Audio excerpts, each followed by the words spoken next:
আজকে দোল পূর্ণিমা। সকাল সকাল স্নান করে গোপালের জন্য নতুন জামা বের করে নিয়েছি। দেখো এই জামাগুলো ওর মামা এনে দিয়েছে। তো সকাল সকাল আজকে গোপালকেও স্নান করিয়ে নেবো, তার জন্য একটু তুলসী পাতা আর দুটো ফুল দিয়ে নিচ্ছি। তো গোপালের জামাগুলো খুলে নিই, চলো তোমাদেরকে দেখাই কিভাবে আমি স্নান করি। আমি ঠিকঠাক নিয়ম জানি না, যেরকম পারি সেরকম করেই করছি। তো তোমরা যদি কেউ ঠিকঠাক জেনে থাকো তো অবশ্যই আমাকে কমেন্ট করে জানাবে। তো এখানে গোপালকে স্নান করিয়ে গাটা মুছিয়ে দিলাম ভালো করে। আজকে নতুন জামা প্যান্ট পরবে, তো এখানে স্নান টান করিয়ে গোপালকে বসিয়ে দিচ্ছি, সুন্দর করে সাজিয়ে টাজিয়ে দিলাম। গোপালকে রং না দিয়ে আমরা তো রং খেলতে পারি না, তো সবার আগে ঠাকুরকে ভালো করে পুজো টুজো দিয়ে নিলাম। দেখো সবাইকে সুন্দর করে প্রসাদ দিয়ে দিয়েছি। দিয়ে চলো গোপালের গালে একটু করে রং লাগিয়ে দিই। তো অল্প করে একটু রং দিয়ে দিয়েছি, সমস্ত ঠাকুরের কাছেও একটু রং দিয়ে নিলাম।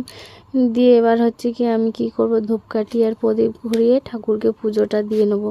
দিয়ে আমার ছেলে কখন দিয়ে ডাকাডাকি করছে, মা তুমি আসো না, একটু তোমার গায়ে রং দেবো। তো আমি গেছি পুজো দিয়ে, আমার ছেলে আমাকে একটুখানি রং লাগিয়ে নিচ্ছে। তা আমি বললাম আসো তোমাকে একটু লাগাই। তো বলছে কোথায় আর লাগাবে, ও সকাল দিয়ে রং খেলা হয়ে গেছে বন্ধুরা।